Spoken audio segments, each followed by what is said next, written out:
So, for me, the daily confrontation with fear has become a real practice for me since about three years ago. I went skydiving in Dubai, right? And skydiving is a really interesting confront with fear, right? So I gotta stand up. I'm sorry, I gotta stand up. All right. So all your friends, what happens? You go out. I dropped my thing. So what happens is you go out the night before, and you take a drink with your friends, and somebody says, "Yeah, we should go skydiving tomorrow." And you go, "Yeah, we'll go skydiving tomorrow." Yeah. And you go, "Yeah." And everybody goes, "Yeah." Right? And you go home by yourself. You're like, Right? And you're like, well, I mean, they was drunk too. Right? So maybe they not. Maybe. I mean, we don't have to go. We don't have to do it. So then that night you're laying in your bed and you just keep. And you're terrified. You keep imagining over and over again jumping out of an airplane, and you can't figure out why you would do that, right? And you're laying there and you have the worst night's sleep of your life, but you still have the hope that your friends were drunk, right? So you wake up the next day and you go, down, and you say where you were going to meet, and everybody's there. You're like, oh, shit. All right, cool, right? So you get in the van, and you don't know that your friends had the same night that you had, because they're pretending like they didn't. They're like, yeah, man, my uncle's a Navy SEAL, and this is gonna be great. I've been looking forward to this. And you're like, oh my God. And your stomach is terrible. You can't eat and everything, but you don't want to be the only punk who doesn't jump out of this airplane. So you get there, and then you have this safety brief. And you're standing there, and the guys will tell you, well, if the chute doesn't open, what's gonna happen is well, why the hell, what could happen? That the chute wouldn't open, right? So you do a thing, and what you do is your first jump, you're attached to a guy who is going, he's going to walk you out. So you go, and you get there, and there's an airplane, and nobody's stopping. Everybody's still going. So you get onto the airplane, and you're sitting there, and it's extra because you're sitting on some dude's lap, some stranger. You're sitting on his lap, and it's like, you're trying to make small talk. Yeah, man. So you be jumping with people all the time, huh? Right? So, and then you just want to make sure, you got kids, right? You got people you need to see, right?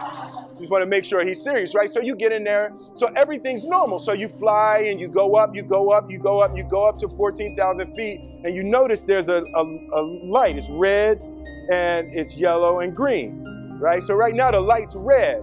So then you start thinking at some point the light's going to go green because you don't know what's going to happen, right?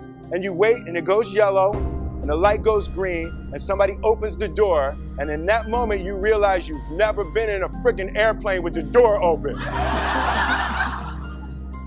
Right? Terror. Oh, sorry, I'm spitting. Oh, sorry. No, terror, right? So you go, and then if you were smart, you sat in the back so you don't go first, right? And then people start going out of the airplane. And you go, and the guy walks you up to the end of the thing, and you're standing, and your toes are on the edge, and you're looking out down to death. And they say, on 3. And they say, 1, 2, and he pushes you on 2 because people grab on 3, right? Right? And you go,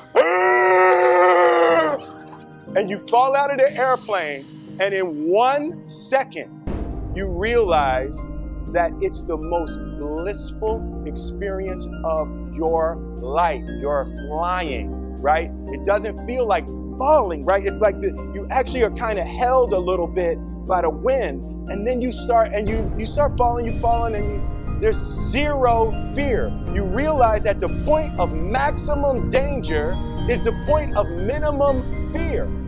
It's bliss. It's bliss, and you're flying, right? And you're doing that, and then 20 seconds, 25 seconds, 40 seconds, and you have enough time to just kind of be like, oh, shit, that's that building. That's not like that one. Oh, you can see the ocean. right? You start doing all of that. And the lesson for me was, why were you scared in your bed the night before?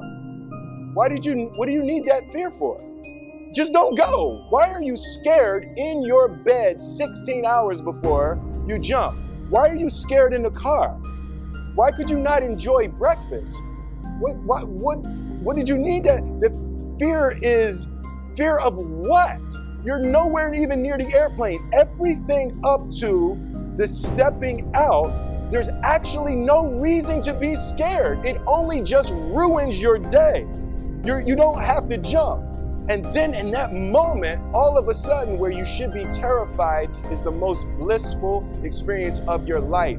And God placed the best things in life on the other side of terror. On the other side of your maximum fear are all of the best things in life.